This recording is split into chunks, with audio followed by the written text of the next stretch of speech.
Welcome friends.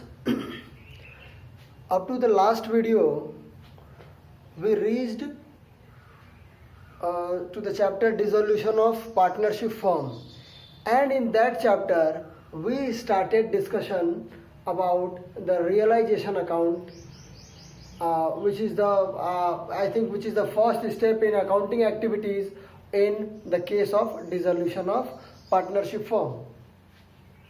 In dissolution of partnership firm, as we have discussed in our last video, that there are few accounting activities, major accounting activities, which we have to take care of. The first of those accounting activities were discussed, that was closing all the books. Whenever the case of dissolution of partnership firm, it means shutting down of business, and if we are shutting down our business, we need to close all our books. And to close those books, we have discussed the journal entries to be made. Now, for a revision, for the sake of revision only, I will again do those closing entries.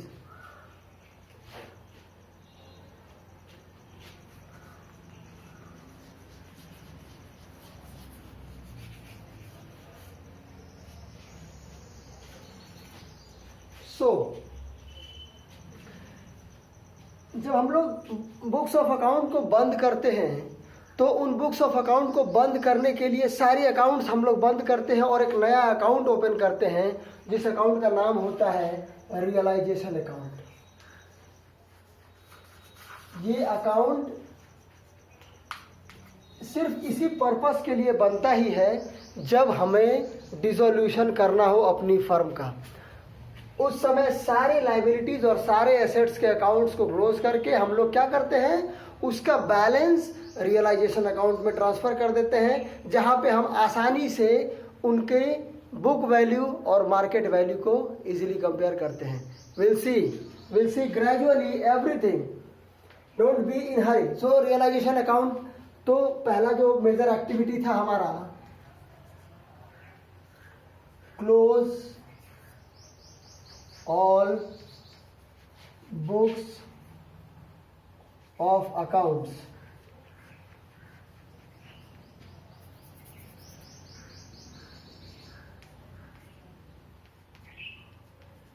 Okay, books of accounts.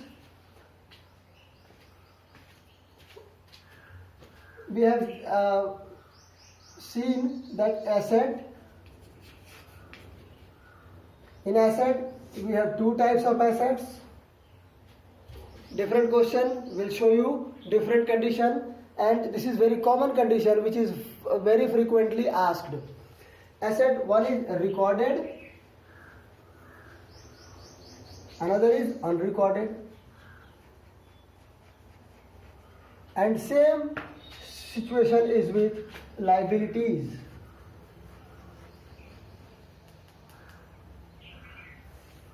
It could be recorded and unrecorded.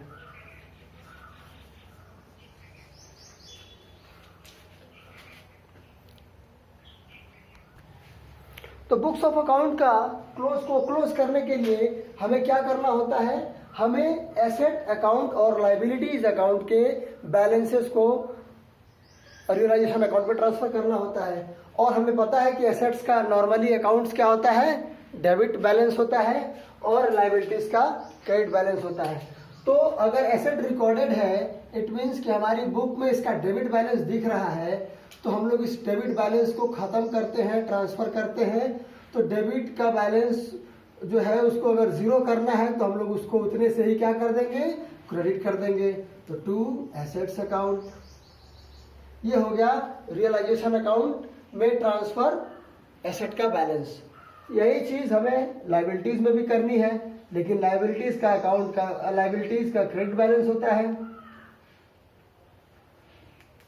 और इस credit balance को zero करने के लिए हम उतने ही amount से इस लाइबिलिटी को क्या करेंगे, डेबिट कर देंगे, और क्रेडिट क्या होगा, रियलाइजेशन अकाउंट. इस एंट्री के बाद हमारी बुक्स में कोई भी एसेट या कोई भी लाइबिलिटी नहीं दिखेगी। हमारी बुक में बस ये दिखेगा कि रियलाइजेशन का क्रेडिट बैलेंस और रियलाइजेशन का क्रेडिट बैलेंस और रियलाइजेशन का डेबिट बैलेंस, दैट्स इट। मतलब कि क्रेडिट साइड में अगर कोई रियलाइजेशन है it means that is showing liability, और डेबिट साइड में अगर कोई रियलाइजेशन है तो वो हमारे एसेट्स को रिप्रेजेंट कर रहा है, क्योंकि हम लोगों ने अपनी एसेट और लाइबिलिटी को क्या किया है, रियलाइजेशन अकाउंट में ट्रांसफर कर दिया है। Okay, next thing, unrecorded assets and liabilities. When, अब ये बताइए कि हमारी बुक्स में एसेट का ये बैलेंस दिख रहा था,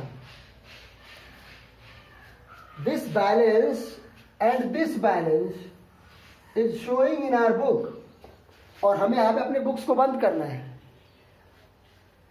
but unrecorded assets and unrecorded liabilities have no presence in our book. हमारी बुक में उनका कोई प्रेजेंस नहीं है। Then we don't need to make any entry of closing. We don't need to transfer any balance because we have only zero balance, and zero balance don't need to be transferred. Okay, it will not have any impact on our accounts.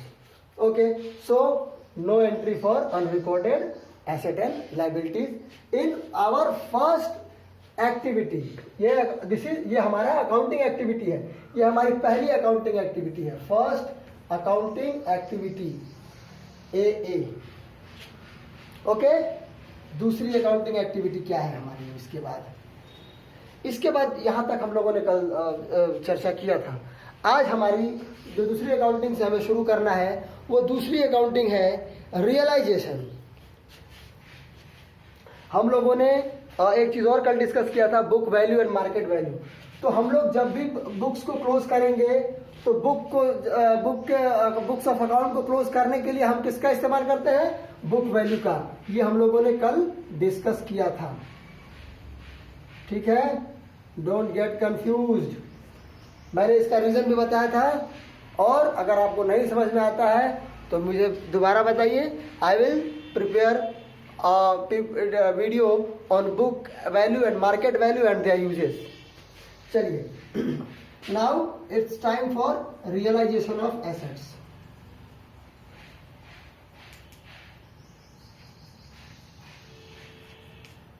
Again both are the situations, recorded and unrecorded. अब recorded asset अगर हमारा बिकता है, normally asset अगर बिकती है हमारी कोई भी एसेट, रियलाइजेशन का मतलब क्या है, to convert that asset into cash. मैं कंपनी बंद करने जा रहा हूँ, मेरे पास टेबल, चेयर, कार, कोई ट्रक पड़ा हुआ है, तो what will I do with that. अगर मैं अपनी बिजनेस को अपने बंद करने जा रहा हूँ तो मुझे तो वो सारी चीज़ों को कन्वर्ट करना पड़ेगा कैश में, ताकि उनके बिहाफ पे जो मेरे पास लोन है, जो हमारी लाइबिलिटीज़ हैं, मैं उनका पेमेंट कर सकूँ। तो मैंने शुरू किया उनका रियलाइजेशन। और अब ये देखना है हमें कि अगर हम लोग कभी किसी ऐसे एसेट का रियलाइजेशन कर रहे हैं जिसका हमारे बुक्स ऑफ अकाउंट में उल्लेख है, that is mentioned in our books, then तो इसके लिए पहले तो नॉर्मल एक एंट्री बनाते हैं हम लोग, cash account debit. Whenever we sell our machinery the cash will increase, cash will keep increasing, क्योंकि हम लोग कैश में ही तो उसको कन्वर्ट कर रहे हैं। तो कैश हमारा एक एसेट है जो कि इंक्रीज कर रहा है, तो मैं कैश को डेबिट करूंगा, जाहिर सी बात है। और जो मशीनरी बिक रही है वो एसेट को हम लोग क्रेडिट करते हैं, क्योंकि हमारा एसेट यहाँ पे क्या हो रहा होता है, हमारा एसेट इस ट्रांजैक्शन की वजह से हमारा एसेट घट रहा होता है।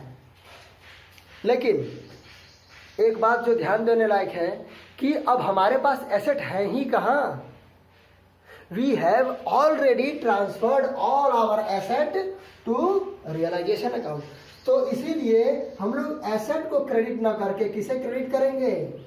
रियलाइजेशन अकाउंट को क्रेडिट करेंगे.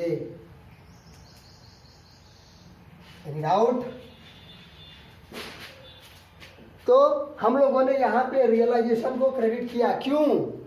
क्योंकि हमारी एसेट घट रही है and there are two reason behind this. There are two reasons behind this. Because assets are decreasing,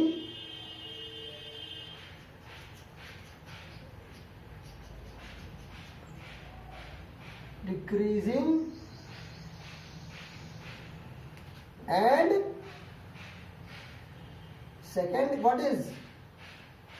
Assets are transferred to realisation account. आई बात समझ में? Anything you want me to discuss again? Let me know. I will not leave any stone untouched. I will try from my side and if you have any problem let me know. I will try to get that back. आई बात समझ में? हमें यहाँ पे हम लोगों ने क्या किया? अगर हम लोगों ने एक ऐसे एसेट को रियलाइज किया है जो कि रिकॉर्डेड इन बुक्स है, तो उसमें उसकी ट्रांजैक्शन एंट्री हम लोग क्या बनाते हैं? Cash to realisation. अब अनरिकॉर्डेड की बारी है. अनरिकॉर्डेड एसेट्स में हम लोग क्या करेंगे? अनरिकॉर्डेड एसेट भी अगर बिकेंगे तो उनके बदले हमें पैसा मिलता है. Will we get money if we sell any unrecorded asset? Use your mind. Obviously, there is nothing else we can get from sale of an asset. We will get money. तो हमारा कैश बैलेंस तो बढ़ेगा. Cash balance बढ़ेगा तो हम cash को फिर से डेबिट करेंगे. अब बताइए, अब वो मशीनरी हमारी जो भी एसेट है वो हमारा बुक्स में तो रिकॉर्डेड है नहीं, लेकिन वो हमारा एसेट है इन रियलिटी. और उसको जब बेचा हमें पैसा मिला. तो हमारे पास उस चीज की बुक वैल्यू कितनी थी? 0. और हमें मिला कितना? Whatever we got is considered as an income for the company and that income will be shown in realisation account. तो again realisation, same entry, both are same, लेकिन एंट्री दोनों same है, लेकिन दोनों के एंट्री के पीछे logic different है. यहाँ पे लॉजिक कुछ और था. यहाँ पे लॉजिक हमारा एसेट था जो कि घट रहा था, और यहाँ पे लॉजिक हमारा एक ऐसा अनरिकॉर्डेड एसेट है जो बिक रहा है और जिसकी बुक वैल्यू 0 है. Now we are getting something from the market and we are considering the whole amount as a profit, income. That's why. तो यहां पे हम लोगों ने रिलेशन क्यों किया? Because of it is considered as an income. आई बात समझ में? Any doubt guys? You can write, you can comment in my comment box if I forget to consider any topic, and if not, be with me and keep giving feedbacks. That is the only needed thing for me to improve. Okay, 2 conditions.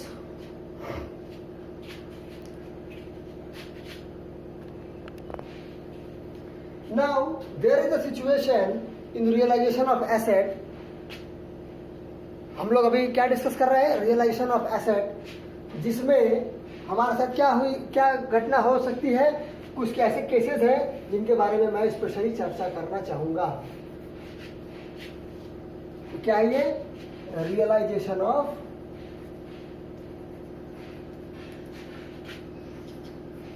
हम लोगों ने देखा क्या journal entry बनाएंगे हम जब हमारा recorded asset realise होगा और जब हमारा अनरिकॉर्डेड एसेट रियलाइज होगा। अब अगर एसेट किसी पार्टनर ने ले लिया है, टेकन ओवर बाय पार्टनर, किसी पार्टनर ने वो एसेट ले लिया है, अगर किसी पार्टनर ने एसेट ले लिया है तो हम क्या एंट्री करेंगे उसकी?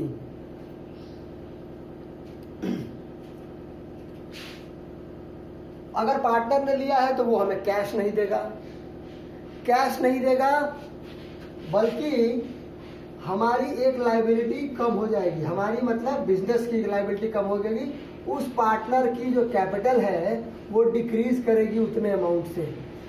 कैपिटल इज अ लायबिलिटी, और जब लायबिलिटीज डिक्रीज करती है तो हम उनको क्या करते हैं? We debit it. तो हमारी लायबिलिटीज क्या हुई है? यहाँ पे लायबिलिटीज हमारी डिक्रीज हुई, तो हम लोगों ने पार्टनर्स कैपिटल अकाउंट को डेबिट किया। उसके बाद क्रेडिट क्या करेंगे हम लोग? अगेन रियलाइजेशन अकाउंट, क्योंकि एसेट नाम की कोई चीज तो हमारे पास है नहीं कि हम लोग उसे यहाँ पे मेंशन करें। हमारे पास जो बचा है वो रियलाइजेशन, एसेट के नाम पे भी रियलाइजेशन और लायबिलिटी के नाम पे भी हमारे पास सिर्फ रियलाइजेशन बचा है। इस बात को ध्यान रखना है हमें, नहीं तो रियलाइजेशन अकाउंट का फॉर्मेट आपकी बुक में दिया हुआ है, उस फॉर्मेट में कौन सी चीज डेबिट में है, कौन सी चीज क्रेडिट में है, इसके पीछे बहुत डीप लॉजिक है। और अगर वो लॉजिक हम लोग नहीं अगर उसको समझ पाते हैं तो लॉन्ग रन में this knowledge is not going to work. You may get 80% in your exams, but in long run you will not feel good with that type of a study. This is not going to help you anymore. So ये क्या? अब ये तो situation है जब हमारा record, हमारा asset recorded है। अगर हमारा एसेट अनरिकॉर्डेड है तो हम लोग क्या करेंगे? तो क्या एंट्री बनेगी? Again the entry will be same. क्यों? एंट्री सेम है, लॉजिक फिर वही पुराना लॉजिक। यहाँ पे हम लोगों ने रिलेशन को क्रेडिट किया क्योंकि हमारा एसेट घट रहा है, क्योंकि हमारे एसेट को एक पार्टनर ने लिया है, और यहाँ पे अनरिकॉर्डेड में हम लोगों ने रियलाइजेशन को क्रेडिट किया है क्योंकि हमारा एक तरीके का क्या है, ये हमारे लिए एक तरीके का ये इनकम है। ठीक है, और इस इनकम को हम लोग यहाँ पे एंट्री सेम है बट दोनों के पीछे जो लॉजिक है वो डिफरेंट है। चलिए अब एक और इंपॉर्टेंट टॉपिक, जब taken over by creditor,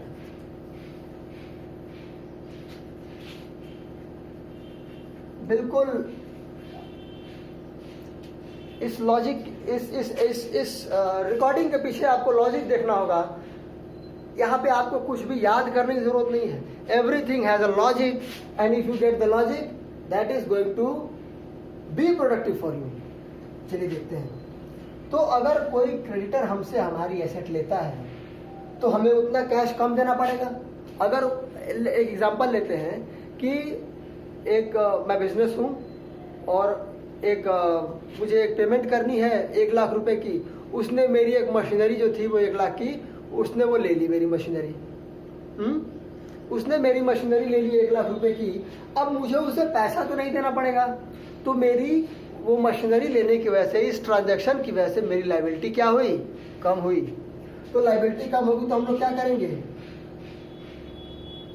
machinery वो लेगा तो पहले तो भाई हमारी मशीनरी कम होगी टू रियलाइजेशन।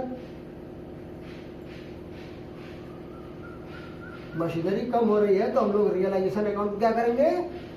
क्रेडिट करेंगे। अब हमारी लायबिलिटी भी साथ में कम हो रही है तो क्या बनेगी एंट्री यहाँ पे? लायबिलिटी के लिए भी फिर हमें, क्योंकि हमारे पास, मैंने बार बार कहा है आपसे इस वीडियो में कि हमारे पास ना कोई लायबिलिटी बची है ना कोई एसेट बचा है, क्योंकि हमने सारी लायबिलिटीज को और सारे एसेट्स को कन्वर्ट कर दिया है किसमें? रियलाइजेशन अकाउंट में ट्रांसफर कर दिया है। तो जब भी हमें लाइबिलिटी की बात करनी होगी हम क्रेडिट ऑफ एसेट की रियलाइजेशन की बात करेंगे, जब भी हमें एसेट्स की बात करनी होगी हम डेबिट ऑफ रियलाइजेशन की बात करेंगे। आ रही है बात समझ में? ओके, तो अब हम क्या करेंगे, हमारी लाइबिलिटी घट रही है तो हम लाइबिलिटी की जगह पे किसको करेंगे, डेबिट, रियलाइजेशन अकाउंट। अब देखिए ये कैसा विचित्र सिचुएशन है, different situation, realisation account debit to realisation account. So this type of entries cannot be made in our accounting system. So अब हमें बात समझ में आ गई कि जब क्रेडिटर कोई एसेट लेता है तो हम उसकी एंट्री क्यों नहीं करते हैं, why don't we record it? That is the reason behind that. क्योंकि वो जितना क्रेडिट हो रहा है उतना ही डेबिट हो जा रहा है, उसका कोई इम्पैक्ट बच नहीं रहा है, और एक ही अकाउंट, एक क्रेडिट भी हो रहा है डेबिट भी हो रहा है, there is no impact, useless entry बन जाती है हमारे लिए, इसीलिए हम इसको नो एंट्री करते हैं। Same thing is with recorded unrecorded assets. Everything is clear? Logic यहाँ पे देखने की चीज है कि हम लोगों ने रियलाइजेशन में जितनी भी चीजें की हैं वो सारी क्या है, लॉजिक बेस्ड है।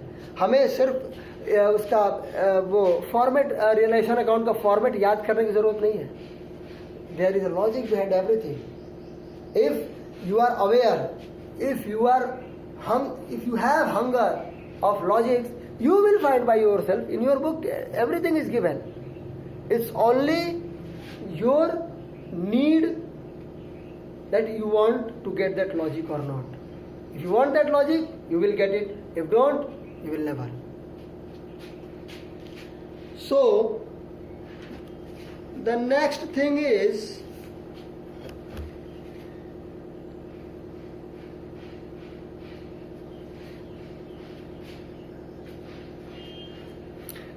आज के लिए सिर्फ इतना ही इस वीडियो में, क्योंकि ज़्यादा लंबा वीडियो होने से स्टूडेंट्स का इंटरेस्ट बना रखना भी बड़ा मुश्किल होता है। अगले पार्ट में हम लोग देखेंगे realisation of liability, that probably be a short video. Thank you, all the best.